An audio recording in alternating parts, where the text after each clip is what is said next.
Olá, amigos da TV Câmara, no ar mais uma edição do programa Câmara em Debate, o espaço democrático para discutir vários temas. E nesta edição vamos tratar da cultura indígena. Afinal, neste mês, nós temos o Dia do Índio. Nós temos aqui 3 gerações de conhecimento, com conhecimento formado, com o conhecimento sendo formado, também sendo construído. Nós recebemos nesta edição do programa Câmara em Debate a antropóloga doutora Silvia Carvalho.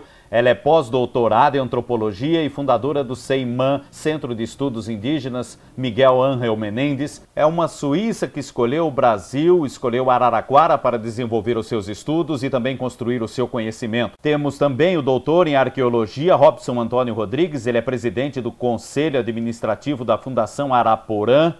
E a doutoranda, o seu conhecimento em construção, a Flávia Berto. Ela é linguista e pesquisadora de ave e fauna. Ela estuda especificamente a região do Xingu, mas além também de falar do seu conhecimento que está sendo construído sobre esta região do Xingu, vai também transportar alguma coisa para a nossa região de Araraquara e, claro, também falar do conhecimento geral.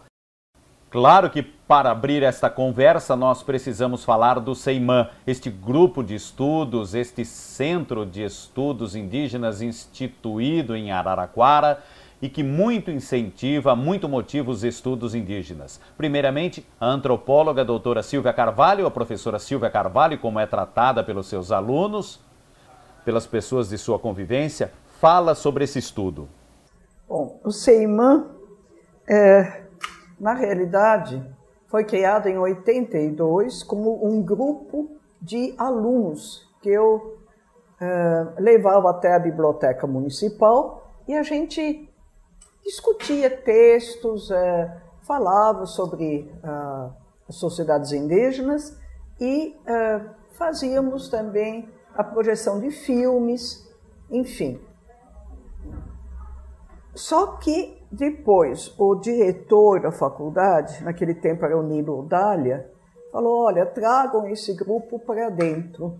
Então, a partir daí, ficou assim, mais sediado na Faculdade de Filosofia da Unesp. E em 83 foi contratado o argentino Miguel Menendez, que estava estudando já populações indígenas na área entre o Madeira e o Tapajós. Era um excelente pesquisador, ele trabalhou com a gente de uma forma muito intensa, e, na realidade, ele, acho que transformou esse grupo num verdadeiro centro. Ele era muito mais capacitado do que eu para isso. E ele, infelizmente, ele faleceu em 91. Daí, eu fiquei um pouco sozinha, né, com a questão do centro. Acabei me aposentando em 92, mas continuei trabalhando até 2005 para continuar os projetos, que a gente tinha muitos projetos, né? Continuar esses projetos e principalmente também para acompanhar os alunos que estavam já fazendo mestrado e doutorado. Eu só deixei, só me separei depois que o último defendeu doutorado ou mestrado, não lembro mais. O que fez uma suíça escolher o Brasil para estudar, para viver? Estudar a causa indígena e justamente numa cidade que tem um nome de origem indígena. Não, acho que não foi assim, não foi uma escolha minha. É que meu pai veio para cá, né? Porque ele já tinha estado aqui, de 20 a 27. Aí ele voltou para cá, eu tinha 9 anos, né? Não fui assim, especialmente, enfim, perguntada se eu queria vir ou não. Eu tinha que vir com meu pai, né? E só que realmente, já quando era criança, meu pai tinha um amigo que largou os estudos lá na Suíça, a Politécnica, e veio para o Brasil como aventureiro. E ele esteve quase um ano entre os Munduruku. De vez em quando ele voltava para a minha cidadezinha lá na Suíça e contava as histórias dos índios, né? Com muito entusiasmo, com muita admiração. E aí eu imaginei que vindo aqui para São Paulo eu ia encontrar uma aldeia indígena vizinha da minha casa, que não aconteceu. eu realmente já tinha lido, né, coisas sobre os últimos moicanos, aqueles romances da época, né? E sim, sempre me interessei pelos indígenas, né? Embora eu viesse a conhecer indígenas depois de ter feito a USP, né? Eu fiz História e Geografia na USP e depois me especializei em Antropologia. O interesse sempre existiu, sim. Mas não foi propriamente uma escolha minha assim, né?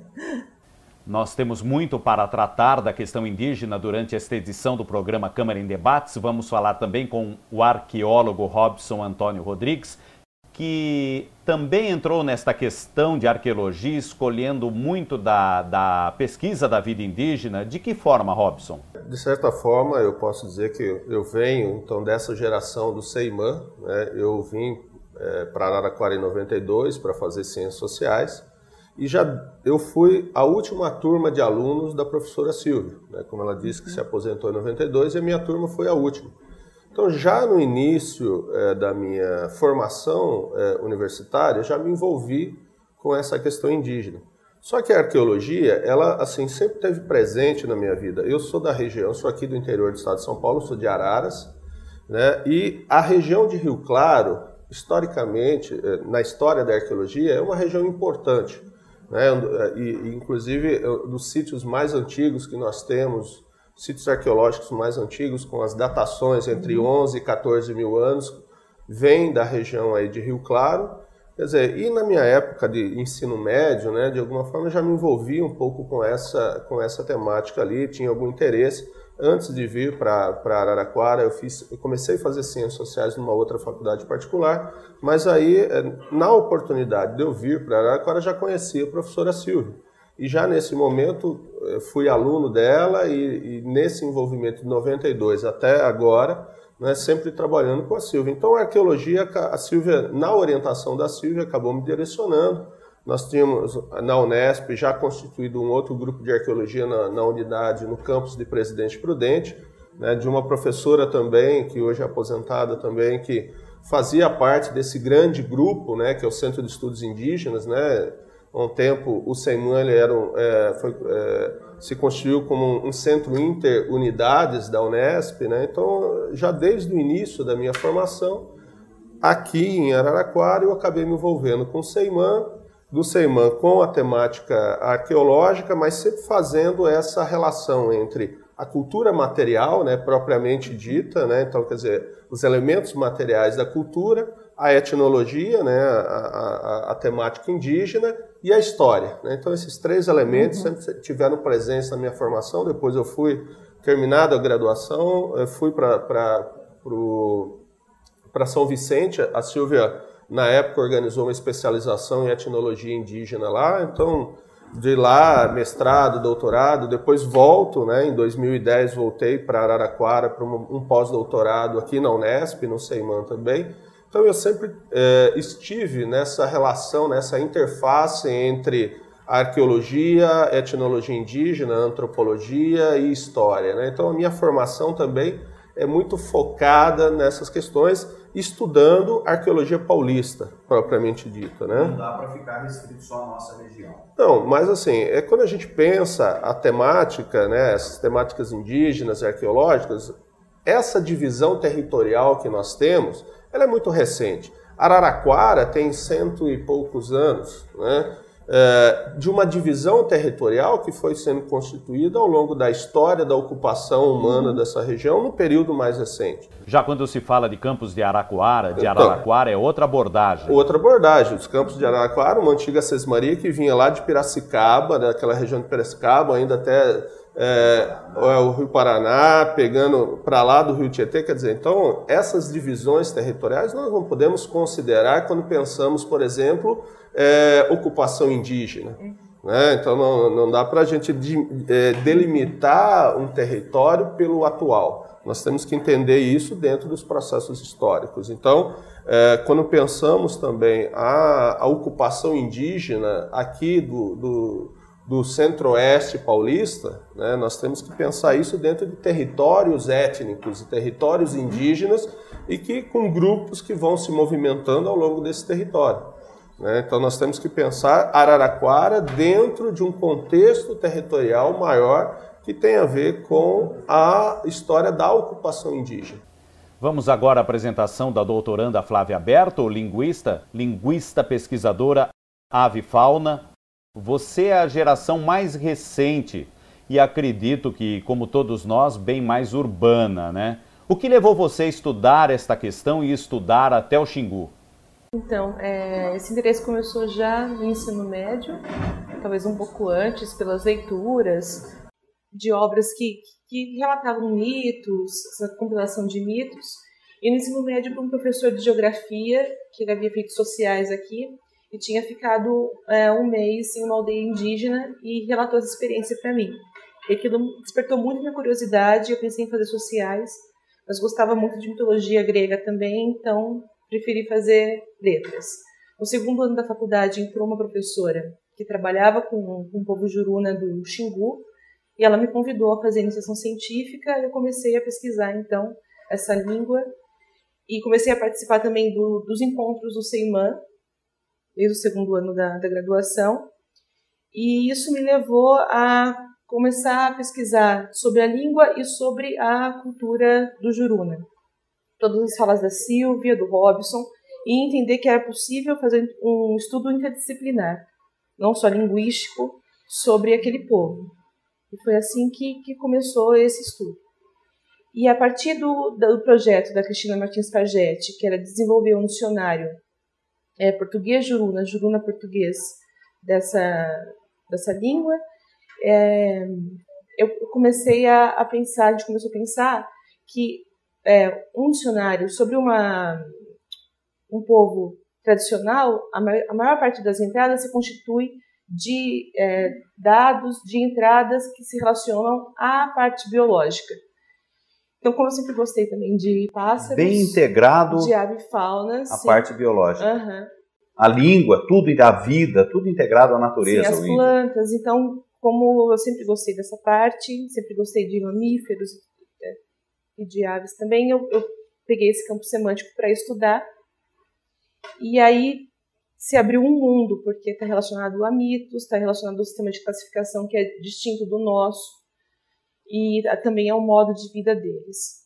Foi assim que se iniciou o estudo. E de tão integrado, os índios acabaram deixando, a partir da natureza, nomes de muitos lugares, não só no nosso estado de São Paulo, até mesmo o nome de nossa cidade, como por todo o Brasil, né? Sim. E alimentos também, técnicas de cultivo, alimentos que eles próprios cultivavam. Hoje nós absorvemos essas técnicas e esses alimentos, faz parte aí do nosso dia a dia. Isso. Mesmo com relação aos nomes de aves, que eu posso falar com maior propriedade, estão interrelacionados conhecimentos, por exemplo, com relação a outras plantas, com relação à cosmologia, com relação ao que eles acreditam que possa trazer chuva, que traga um perigo para a aldeia, ao que pode ser consumido ou não, a tabus. Tudo isso está presente no nome de algumas aves, por exemplo. Então, tem uma ave que chama tuamacá, que a gente chama aqui gavião de anta. Tuamacá seria criação da anta. Então, é uma ave que se alimenta dos carrapatos da anta. E eles têm um mito de como essa ave se transformou em ave. E antigamente ela era namorada dessa anta, né? Era um índio, um juruna, que era namorado dessa anta. Então, numa incursão à mata com eles, por exemplo, com o Tahurimã, ele começou a imitar essa ave e logo apareceu uma anta. Então, você vê como funciona, por exemplo, o sistema de caça. E aí ele conseguiu abater a anta e garantiu a comida para a aldeia, por exemplo. Tá certo. A Flávia, professora Silvia, falou sobre mitos, sobre tabus. Os índios tinham ou têm muitos tabus, muitos Sim, mitos? Tem. Isso se explica pelo seguinte. Na realidade, a humanidade toda nasceu como uma sociedade de caça e coleta. Não acumulação. Não acumulação. E uma sociedade de caça e coleta, ela só consegue se manter caçadora e coletora se ela se preocupar com o reequilíbrio da natureza. Então, essa moral primitiva de toda a humanidade, né? Vamos dizer que a gente possa considerar que a divisão entre caça e coleta, caça masculino, coleta feminino, deve ter começado há pelo menos 500 mil anos, com o Homem erecto de Pequim e o Homem erecto de Java, pelo menos há 500 mil anos. A agricultura, monocultura, surgiu há 10 mil anos. Então a humanidade toda, durante 490 mil anos, mesmo a sociedade europeia, a sociedade chamada civilizada, durante 490 mil anos foi caçadora-coletora. E os índios preservaram isso até recentemente. Os índios preservaram. Agora, durante esse tempo todo, só pôde continuar esse modo de produção porque havia uma preocupação em se deixar as forças da natureza se reequilibrarem. E, ao mesmo tempo, não extrair da natureza mais do que o necessário. E mais do que a própria capacidade da natureza. E mais do que o necessário também para os seres humanos. Então, é uma moral que tem duas coordenadas. Uma é o reequilíbrio com a natureza, um reequilíbrio constante. A outra é uma solidariedade interna com a partilha do alimento, não acumulação, partilha de tudo. Bom, as religiões nossas preservaram só em termos teóricos também essa questão da partilha, né? Na prática? Na prática, não tanto. E, por outro lado, essa questão do reequilíbrio se deixou comodamente para Deus fazer. Deus que defende os animais, a natureza, porque o homem se livrou disso. Então, agora, nas sociedades indígenas, essas duas coordenadas continuam existindo. Porque mesmo na Amazônia, onde você tem plantação, são pequenas roças que depois de 2, 3 anos, eles deixam a mata retomar. Então, ela acaba ficando com a mesma fertilidade dali uns anos adiante, né? E pode-se voltar a explorá-la. Então, é o mesmo sistema de caça e coleta. E os tabus existem justamente para regulamentar isso. Você não pode, por exemplo, comer fruto verde. Se comer fruto verde, se joga o caroço, ele não germina. Você não pode matar uma espécie animal na época de procriação, senão amanhã não tem mais. Certo? Não pode pescar na época da piracema. E assim por diante, uma série de tabus. Esses tabus regulamentam a economia indígena. Vamos a um intervalo do programa Câmara em Debate, tratando da questão indígena. Voltamos em instantes para continuar a nossa conversa com a professora Silvia Carvalho, também com o doutor em arqueologia Robson Rodrigues e com a doutoranda Flávia Berto. E voltamos em instantes.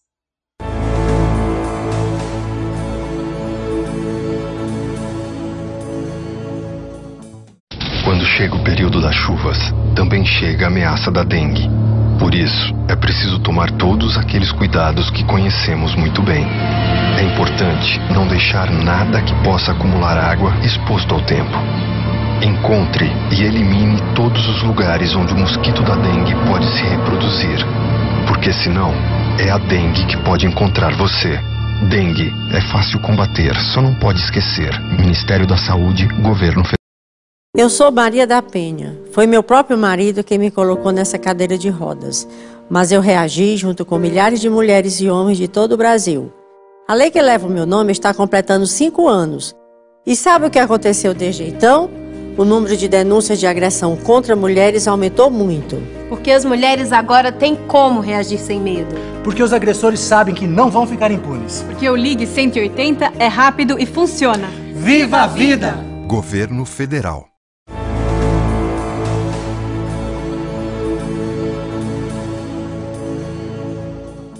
Amigos da TV Câmara, estamos de volta com o programa Câmara em Debate, nesta edição tratando da questão indígena, recebendo a professora Silvia Carvalho, também o doutor em Arqueologia Robson Rodrigues e a doutoranda Flávia Berti, linguista e também pesquisadora ave e fauna.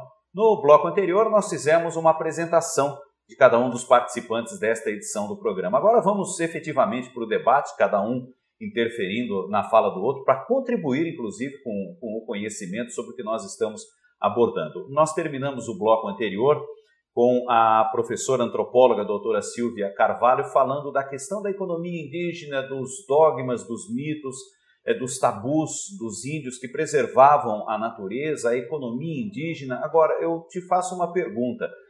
Sem capacidade, sem condições, pelo menos nos meios que nós conhecemos, né, de comunicação, como essa cultura, esses mitos estavam presentes nos índios pelo nosso território inteiro, se muitas tribos não se comunicavam, não se conheciam. Como eles tinham essa prática comum de preservação da natureza, dos cuidados todos? Tinha. Claro, né? Os mitos são meio pedagógicos, né? Quer dizer, Lévi-Strauss analisa os mitos assim, chamando atenção para essa bipolaridade, natureza e cultura, né? Mas, no fundo, é realmente essas relações dos índios, dos homens com a natureza que faz essa oposição. É uma oposição e ela precisa ser sempre equilibrada. Isso está na cabeça de todas as tribos indígenas, ainda hoje, hein? Ainda hoje. Hoje, eles, naturalmente, com o território diminuído, alguns são obrigados a lançar mão de outro tipo de sustentabilidade. Mas, no ideal, né, continua existindo esse tipo de moral. A senhora falou uma palavra sustentabilidade, Robson. Tem uma questão, acho que a Silvia traz um ponto que eu acho fundamental nesse debate, no que diz respeito à economia indígena. E uma outra questão que você colocou, que me preocupa um pouco, que você disse que assim, não havia contato entre as populações indígenas. Não na forma como nós conhecemos hoje, né? Não, aí que está. Havia, sim, muito contato. Quer dizer, o problema é que o modo como nós pensamos as relações, nós imaginamos que as sociedades indígenas elas estão fechadas, né, em invólucros, né, e que nunca tiveram contato. Muito pelo contrário, os contatos entre os povos indígenas, hoje ou no passado, sempre foram intensos.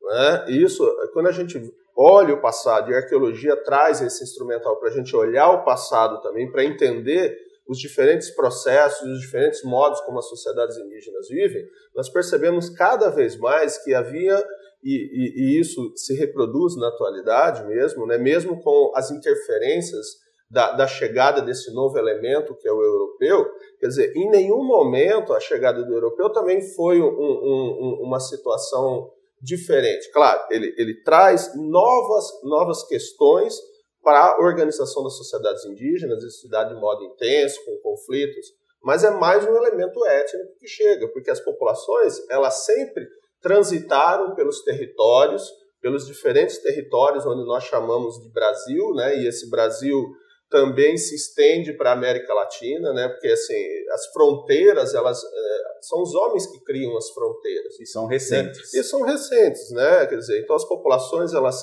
transitavam pelos territórios, né? E até hoje chegam informações sobre esses caminhos. Se a gente pega na história, né, da conquista, né, muitos bandeirantes, muitas entradas ocuparam esses caminhos indígenas, né? O Peaberu, por exemplo, que é um dos mais clássicos, né, desses grandes caminhos, quer dizer, então a rede de relações sempre existiu.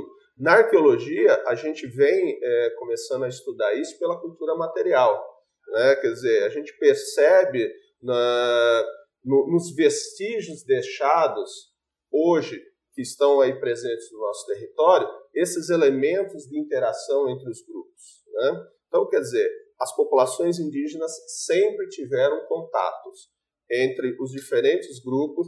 O que existe, assim, nós temos uma grande diversidade, povos que falam línguas completamente opostas, né? Depois a Flávia pode até comentar a respeito da riqueza linguística que nós temos no país, né? Isso é fabuloso, né? Mas, assim, ele traz uma série de informações importantes para a gente pensar, primeiro, essa questão da mobilidade, dos contatos, e a terceira que a Silvia traz, e você começa a citar, que é essa ideia, né, de um modelo econômico.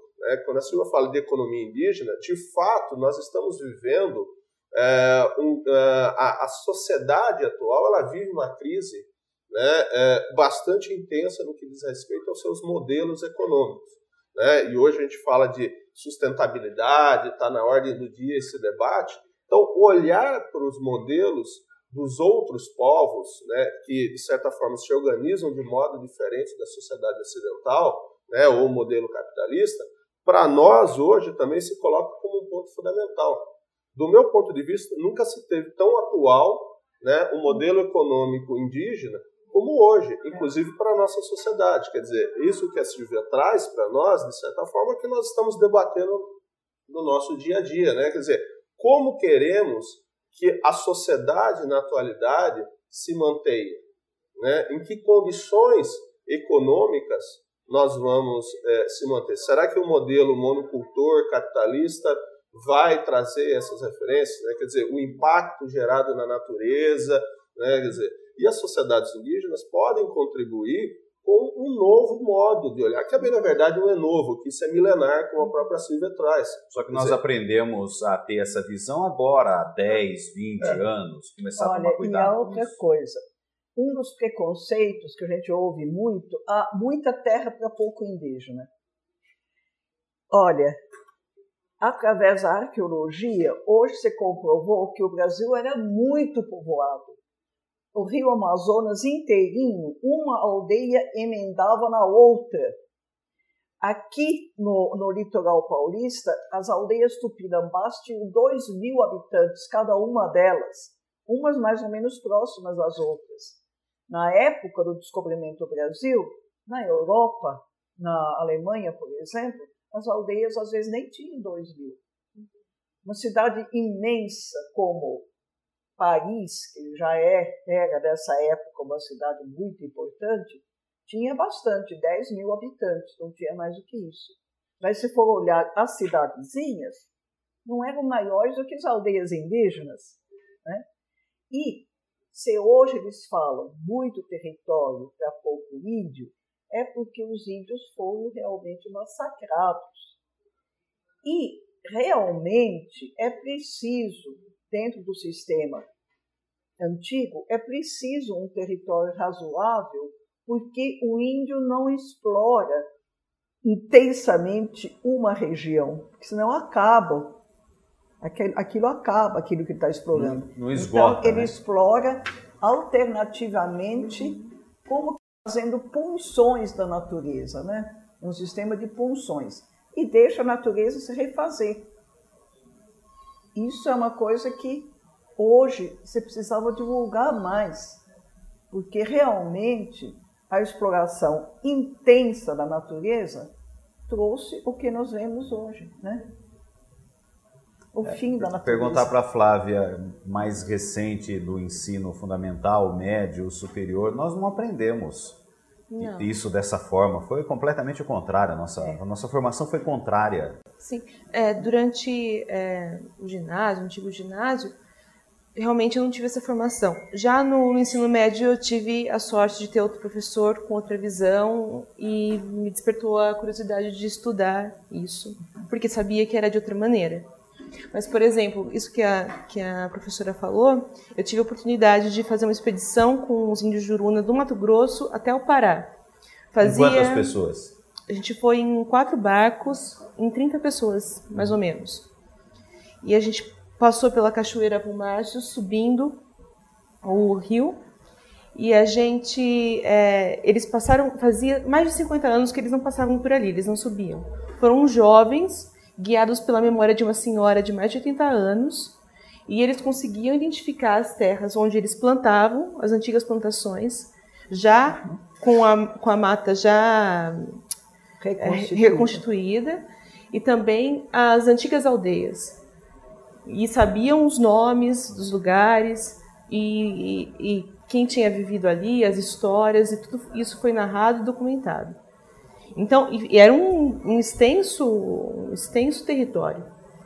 E a falta que eles sentem de poder percorrer tudo aquilo, né? Porque o parque, tudo bem que conseguiu fazer com que a população crescesse, que de 30 pessoas eles passaram hoje a 348, mas eles já não podem mais ter aquela mobilidade que eles tinham anteriormente. O território é reduzido. Uhum.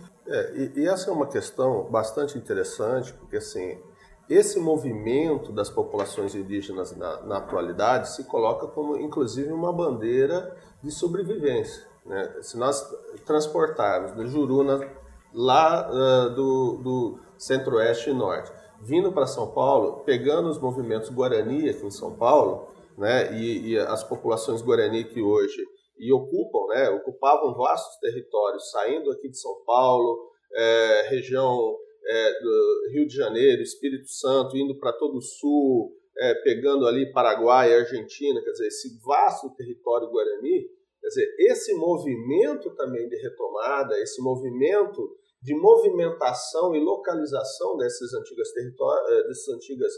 territórios se mantém.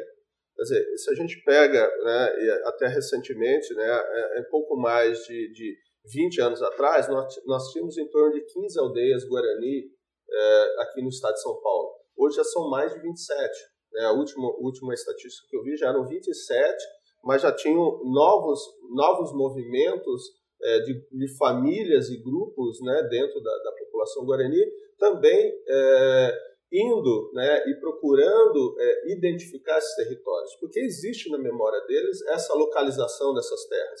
Mesmo em regiões intensamente ocupadas e povoadas, como é o caso do estado de São Paulo, né, quer dizer, essa memória indígena a respeito desses antigos territórios, ela existe.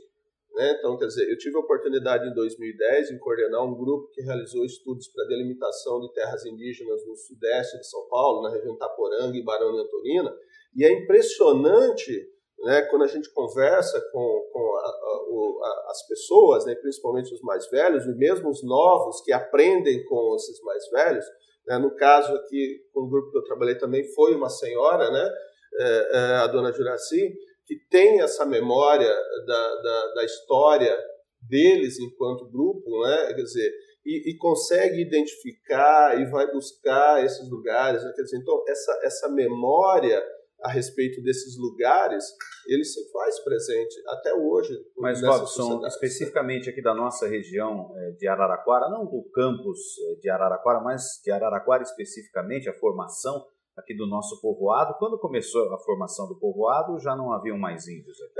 Assim, se a gente levar em consideração o século XVIII como marco dessa ocupação, né, as primeiras referências históricas da nossa região vão datar desse período, né, os primeiros movimentos, vamos dizer assim, para depois se consolidar em uma ocupação. No século XVIII, nós temos um grande conflito com povos indígenas em todo o estado de São Paulo. A Frente de Expansão Colonial está intensamente ocupando, né, esse período, e é nesse período histórico que as populações indígenas que ocupavam aqui a região central também estão começando a ser massacradas, como disse a professora Silvia. Então, quer dizer, grupos étnicos, como os chamados Kayapó meridionais, né, ou Panará, né, quer dizer, na história recente, né, grupo G, né, então Kayapó, Caingangue e mesmo os Guarani, os povos, né, dentro dessa terminologia Guarani, né? Quer dizer, eles estão transitando ainda por essa região. Quer dizer, estão entrando em confronto com a frente de expansão colonial, né, e estão sendo, de certa forma, ou empurrados ou sendo massacrados e destruídos para que esse modelo que está sendo gestado, né, esse modelo de ocupação territorial da frente de expansão colonial comece a ocupar esses territórios. Com enfrentamento ou com afastamento? Com enfrentamento, e muitas vezes, né, essas populações que até então eles estão sofrendo, né, pressões de todos os lados, acabam saindo dos seus territórios tradicionais e ocupando outros territórios. Muitas vezes também se confrontando com outros grupos étnicos que acabam também que já estavam ocupando esses outros territórios. Então, isso no século XVIII mostra claramente. Então, por exemplo, se fala muito aqui, né, desse tal do Guaianá. Esse Guaianá não existe. Né? Quer dizer, não existe um grupo étnico Guaianá. Tem uma tese de doutorado bastante importante que trata, aí sim, dos campos de Araraquara, do meu colega chamado Marcel Mano, que é professor da Universidade Federal de Uberlândia, né, que começa a trazer um pouco à luz esse momento histórico, né? Quer dizer, e a gente precisa, o que acontece é que a gente acaba pincelando esses termos que a própria, né, a bem na verdade, o próprio processo de ocupação não indígena vai dando, né, vai denominando, e a gente acaba transformando em grupo étnico. Então é o caso dos Guaianá, né? Quer dizer, bem na verdade, esse Guaianá nunca existiu aqui nas terras de Araraquara. O que existiam eram grupos étnicos associados aos troncos linguísticos G e Tupi, então Guarani, Caingangue, Caiapó, né? Quer dizer, e mesmo os Caiapó, né, chamados meridionais, são esses povos que estão transitando por essa região aqui. São esses povos que estão ocupando esses territórios e que vão sofrer com o impacto da chegada desse novo elemento que é o não indígena, que vai gradativamente ocupando esses territórios e fazendo confronto. Tem vários relatos bastante interessantes nesse processo histórico da nossa região e também indo para o Centro-Oeste, que sempre o primeiro momento de contato nunca é conflituoso, né? Os poceiros, os pequenos trabalhadores rurais, né, as famílias que estão vindo, nunca entraram em conflito com as populações indígenas. Não no primeiro momento. Não, é só quando muda o modelo, entre aspas, eu coloco de desenvolvimento, porque essa questão do desenvolvimento é bastante complexo. Nós hoje vivemos, vamos dizer assim, no Brasil, essa nova realidade, né, de um modelo de desenvolvimento que novamente entra em confronto com as sociedades indígenas, né? Aí a gente pega...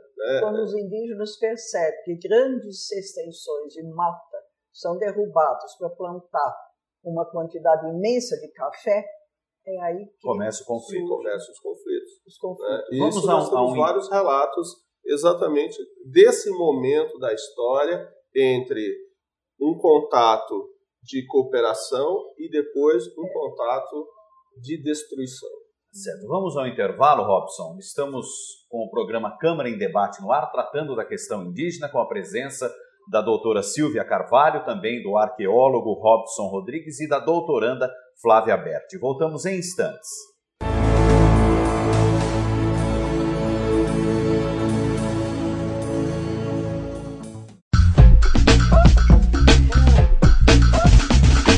Em campo, luto pela vitória do Timão. Fora, eu luto pela vida. Sou doador de sangue. Doar sangue não dói, é rápido e ajuda muita gente que precisa. Torcedor corintiano, marque um golaço. Vá ao Hemocentro e doe sangue. Nossa loucura está no sangue. Bando de loucos, doe sangue pelo Timão. Bando de loucos, doe sangue pelo Timão. Bando de louco, doe sangue pelo Timão. Bando de louco, doe sangue pelo Timão. Bando de loucos, doe sangue pelo Timão. Bando de loucos, doe sangue pelo Timão. Bando de louco, doe sangue. Torcedor corintiano, marca um golaço, doe sangue.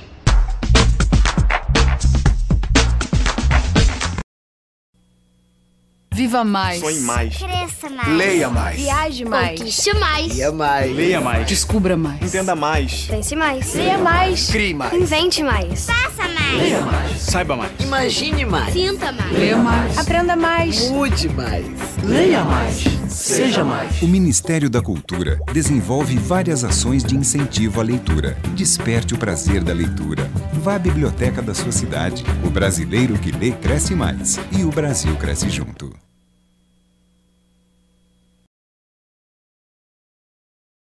Agora, a nova lei seca é tolerância zero. Quem bebe e dirige corre o risco de ser enquadrado como um criminoso qualquer. Pode ser preso e ter o carro apreendido.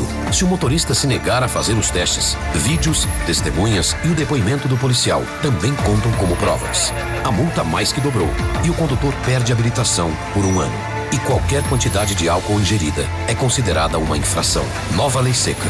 Mais rigor, menos violência no trânsito. Ministério das Cidades. Governo Federal.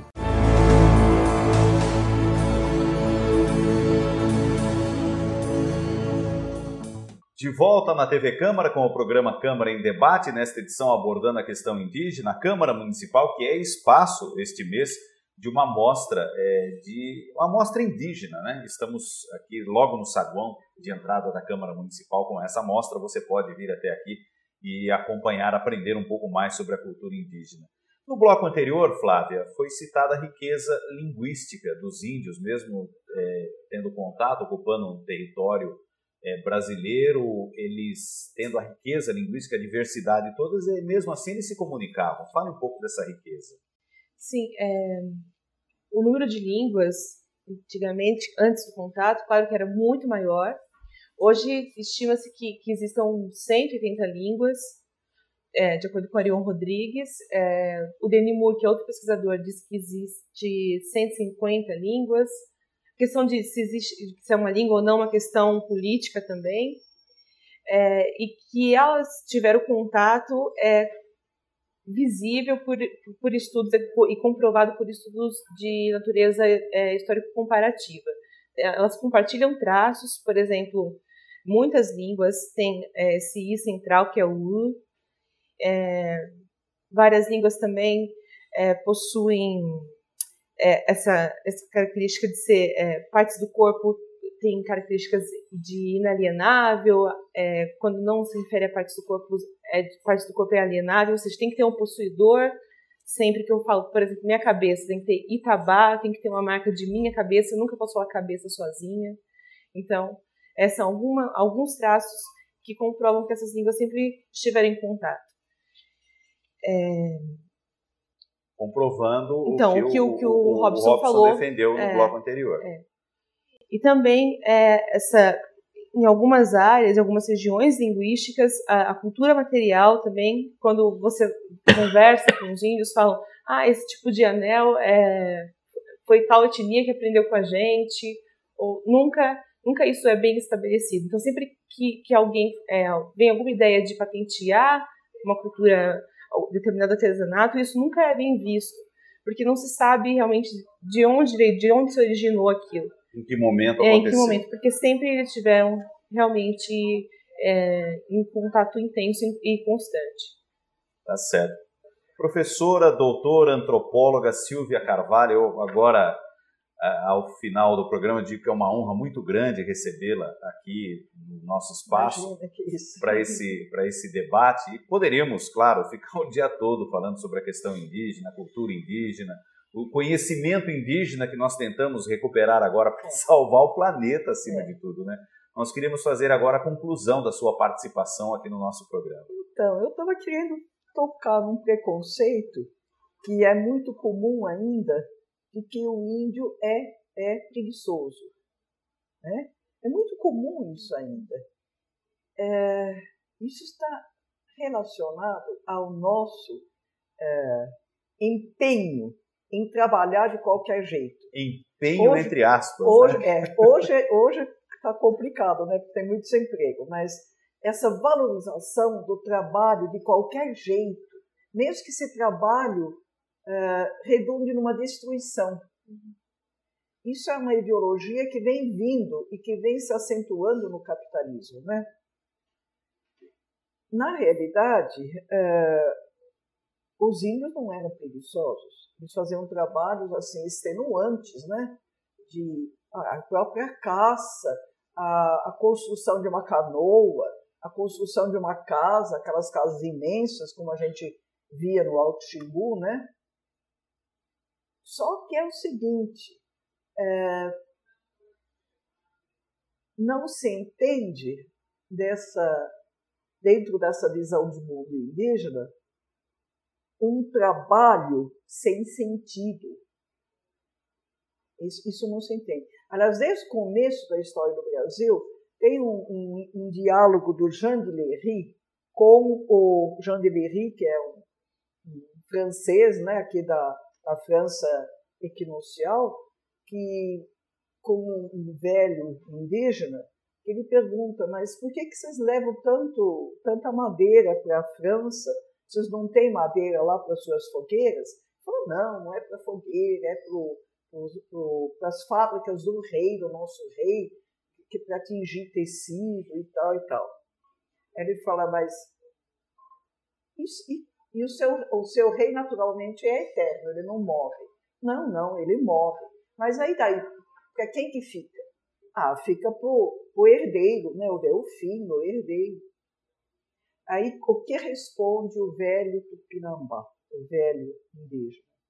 Olha, agora eu cheguei à conclusão de que vocês, franceses, são realmente loucos. Por quê? Para aguentar essa viagem com tantos perigos de naufrágio, tudo por causa de enriquecer o seu rei. De acumular também? Acumular. Nós amamos as nossas crianças, mas nós temos certeza que a terra que nos alimentou vai alimentar a elas também. Isso é a visão do reequilíbrio, né? Ele sabia que, como eles não tinham destruído os recursos da natureza, os filhos deles iam sobreviver, não precisavam acumular. Já não é a certeza que nós temos hoje, né? E isso eu acho que está por trás de certas crenças até de religiosos atuais, que, por exemplo, é pecado trabalhar no domingo, é pecado trabalhar no sábado para os adventistas. Mas não é só isso. É o trabalho de atacar a natureza que está aí. Não se deveria atacar a natureza todos os dias da semana. Aliás, se deveria atacá-la muito pouco. Né? E nós fizemos o contrário. Então, essa questão do índio ser preguiçoso, não tem razão de ser. Ele nunca foi preguiçoso. Ele sempre trabalhou muito na vida dele, mas sempre assim, tudo que tinha sentido, não o que não tinha sentido. E nós trabalhamos o que não tem sentido. Né? Isso é o problema. Não há dúvida. Robson?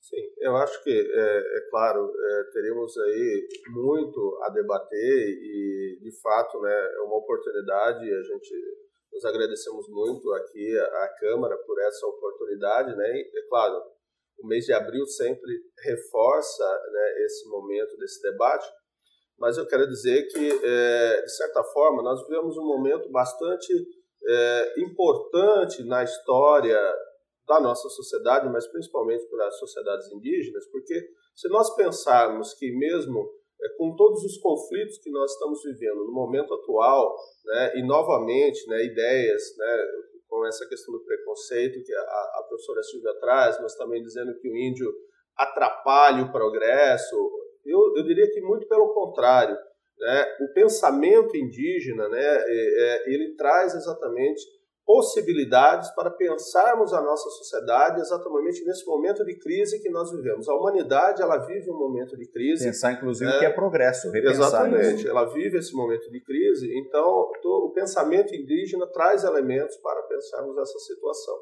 Né? E só para para exemplificar, hoje aqui em Araraquara, o IBGE coloca que nós já temos 209 pessoas se autodefinindo como indígenas. Quer dizer, então como hoje se coloca a questão indígena como um elemento importante para a vida de cada cidadão, de cada cidadã na nossa sociedade. Então, debater as questões indígenas, trazer o pensamento indígena para a nossa atualidade, também é pensarmos as nossas relações pessoais, familiares e sociais. Né? Para isso, eu quero só fazer também uma divulgação rápida. Para o segundo semestre, nós, da Fundação Araporã, CEIMAN, né, do nosso nosso grupo de trabalho, nós queremos organizar um evento chamado Brasil Indígena para pensarmos essas questões que nós estamos debatendo aqui nesse momento e outras, né, principalmente ligadas à educação. Nós estamos vivendo um momento importante em que, desde 2008, a obrigatoriedade da história indígena se faz presente nas nossas escolas, mas também criarmos um espaço, mais um espaço em Araraquara, para trazermos esse debate a respeito da história indígena, da linguística, da antropologia, da arqueologia. Quer dizer, um momento importante para pensarmos, né, a situação, o contemporâneo do debate a respeito da história indígena. Então, já faço esse convite e para o segundo semestre, para o evento que estamos organizando, chamado Brasil Indígena. Tá certo. A sua conclusão, Flávia? Eu agradeço muito o convite. Estou presente aqui com a professora Silvia, com o professor Robson. E, bem, quando eu falei dessa diversidade linguística, é bom que as pessoas tenham acesso e saibam que exista o Atlas da Unesco e ver que a maioria dessas línguas está, sim, ameaçada, a cultura também dessas populações está ameaçada. E nesse contexto em que as pessoas se preocupam com a questão indígena, que começam a se autodenominar indígenas, que muitas vezes o próprio governo atropela a própria Constituição e começa a construir uma obra como o Belo Monte e aplicar modelos que os índios, que não fazem parte da cultura indígena, do conceito, da concepção deles de vida, como oferecer dinheiro e desmembrar, começar a desarticular os movimentos que estavam ali em Altamira, nas regiões aí de Paquissamba, e onde tinha 5 aldeias, agora são 30, e eles já não conseguem mais se opor ao que está sendo construído ali a qualquer custo. Novamente, a qualquer custo. O que o Robson estava falando antigamente,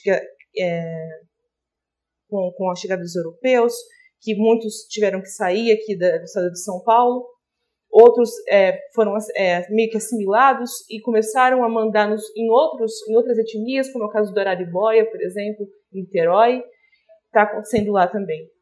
Então, as coisas se repetem quando a gente não conhece o que aconteceu anteriormente, quando a gente tem esse desconhecimento.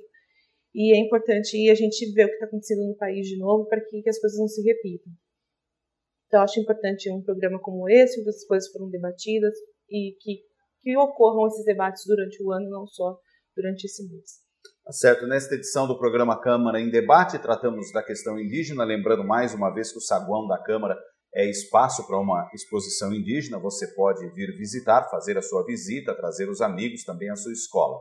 Nesta edição, conversamos com a antropóloga, a doutora Silvia Carvalho, fundadora do CEIMAN, Centro de Estudos Indígenas, Miguel Ángel Menendez, também o doutor em arqueologia, Robson Antônio Rodrigues, presidente do Conselho Administrativo da Fundação Araporã, e a doutoranda Flávia Berti, linguista e pesquisadora de ave e fauna. São 3 gerações de conhecimento que debateram a questão do índio e acabamos chegando até na atualidade e as crises, os conflitos que estamos vivendo hoje por questões de sustentabilidade, por questão de economia, de esgotamento, de exploração da natureza também, de acumulação. Temos muito a pensar depois deste debate e dos modelos que aqui foram mostrados.